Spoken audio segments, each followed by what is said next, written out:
It is day 141 of the second Trump administration, and it is yet another tense night in Los Angeles. Protests that erupted last Friday over federal deportation raids in the city have continued for 4 straight days. The situation escalated on Sunday when the president called in the National Guard over objections from Governor Gavin Newsom. Today, the Attorney General filed a lawsuit challenging that action in court. But earlier, Newsom posted that the administration was ordering an additional 2,000 National Guard troops to Los Angeles. And NBC News is now reporting that 700 Marines have been mobilized to provide support if necessary. Tonight, we're also hearing reaction from state and local officials about the ongoing conflict with the White House. Watch this. We had to send the PD, our local PD, to protect our own National Guard because they're being used as pawns. Mr. President, show some decency, show some humanity. More importantly, act like the commander-in-chief. This chaos is manufactured, and it's my job as governor, working with local law enforcement, to clean up their mess. I can't emphasize enough the level of fear and terror that is in Angelenos right now. He talked about violent criminals, drug dealers. How do you go from a drug dealer to chasing people through the parking lot of a Home Depot where there's day laborers working? This entire situation is what leaves us believing that we're being used as a test case. Our own Jacob Soboroff has the details about how exactly we got to this point. President Trump suggested he's open to arresting Governor Gavin Newsom. I would do it if I were Tom. I think it's great. Tom is Tom Homan, the president's border czar. Over the weekend, Homan and Newsom throwing jabs at one another during interviews with NBC News. Homan saying anyone who breaks the law by standing in the way of immigration enforcement could be arrested, even Newsom or L.A. Mayor Karen Bass. I'll say it about anybody. You cross that line, it's a felony to knowingly harbor and conceal an illegal alien. It's a felony to impede law enforcement from doing their job. That led to this reaction from Newsom, who I met up with last night at the Los Angeles County Emergency Operations Center. So, Tom, arrest me. Let's go. Today, Homan clarifying his comments. They haven't crossed the line, but they're not above the law either. If they commit a crime, they certainly will ask for prosecution. That's what was happening. I never threatened to arrest Governor Newsom. I want to bring in NBC's Gadi Schwartz live in downtown L.A. for us. Gadi, give us an update. What does it look like on the ground? Yeah, a little bit earlier in the day, it was a lot more chaotic, but things have relatively calmed down. This is the remaining protest that's left. Probably a few hundred people, but they are far outnumbered by the LAPD that you see here. LAPD's down the street. Then there are federal officers. In fact, just to give you a little bit of context, you see that building way down there. That is City Hall. That's how far we walked. That's how far the police have pushed these protesters back. Just next to City Hall is that federal building where you saw members of the California National Guard standing there, blocking the entrance side by side with agents, federal agents. There was a skirmish line out there probably about 3 or 4 hours ago, and then they just started pushing people pretty far back. Now, again, those are the resources that they had here at the time, and we're talking about LAPD, California Highway Patrol, the locals here in Los Angeles. They were the ones that were able to push people back probably about a half a mile and kettle these protesters down to what you now see. Let's take a quick walk.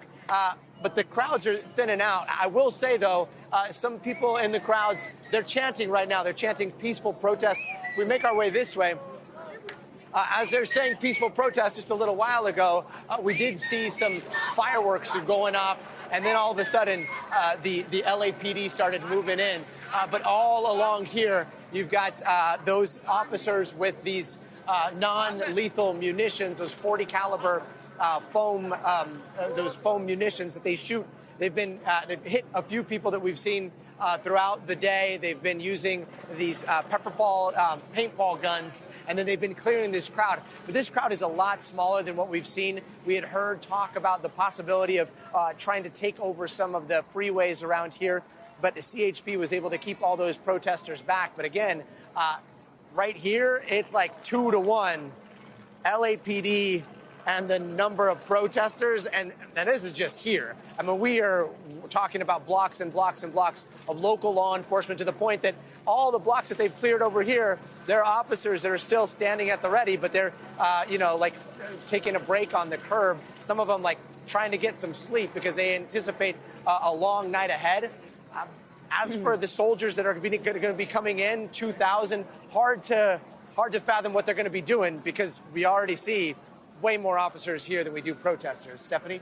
Well, Gadi, let me ask about what got us all to this point.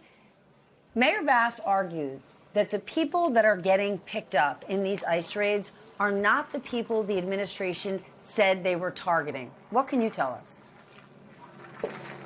Honestly, it looks like the immigration has been clear about picking up people that have criminal records and people that have non-criminal records. They say that they did not go in and, for example, that Home Depot, they claim that they were staging near that Home Depot, but they did not raid that Home Depot. Meanwhile, here in Los Angeles, if you're here over the weekend, that's what you saw on social media, that all of a sudden Home Depot was being raided. There's another place just down the way in the Fashion District. It does look like there was a targeted enforcement there where 44 people, 45 people were arrested. At that place, we don't know if it was a mix of people that were that had criminal records or didn't have criminal records, but we do know that some of the people that were picked up have criminal records, and so, again, it's a mixed bag. Stephanie? All right, Gadi, thank you. I want you to get some rest now. This has been a long day for you. Let's bring in our leadoff panel tonight. Lou Broadwater joins us, Pulitzer Prize-winning White House correspondent for The New York Times. Susan Glasser, staff writer for The New Yorker. David Drucker, senior writer at The Dispatch. And Ankush Khardori, former federal prosecutor and senior writer for Politico.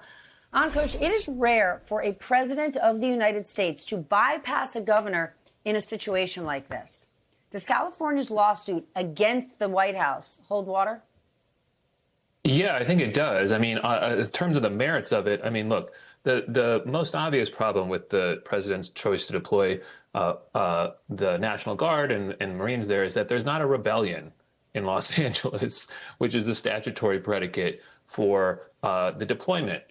What we've seen is a large protest, perhaps, more violence and property destruction than we might like to see. But it's not anything approaching a rebellion, an uprising, something that local authorities evidently can't take care of. So I think that they're on pretty shaky ground. Now, the problem is going to be that moving a dispute like this actually into the court system is very, very tricky. It's not like the courts have a lot of experience with a case like this. We haven't seen one like this in decades, in my lifetime even. It's not like there are readily available tests to use here. It's not like the courts are particularly well equipped or move quickly enough in a situation like this. So it may be the case that there is a legal challenge that moves beyond whatever is going on in LA right now. I don't know how it will be resolved, but I think as a practical matter, I mean, I think every normal American who's watching the news carefully, reading the news carefully, can look at what's happening and say, this is not an actual rebellion.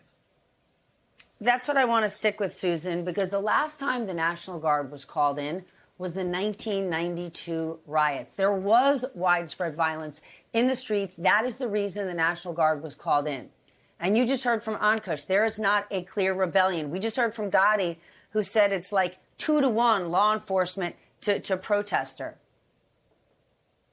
That's exactly right, Steph. And in fact, I'm thinking about this and how Donald Trump really has spent years looking for a moment like this to seize upon. And not only that, but when he thought about invoking the Insurrection Act, which I should point out he hasn't yet done in this case, he's claimed other powers which may or may not be his to use in this particular incident. But back in his first term, when he wanted to use the Insurrection Act during the Black Lives Matter protest, it was one Attorney General Bill Barr who cited that precedent that you just cited of the riots in Los Angeles in the 1990s, because it was Barr who was involved in the first Bush administration with the Insurrection Act. And he said to Trump back in 2020, don't do this. This is not the right approach. It is not the right use of our military to call them in to deal with protesters of this nature. And I'm just really struck here that Donald Trump looks like he's been waiting for years to manufacture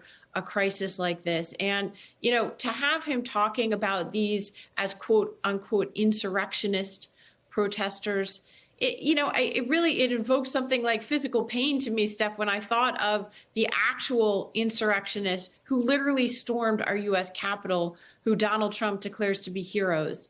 And,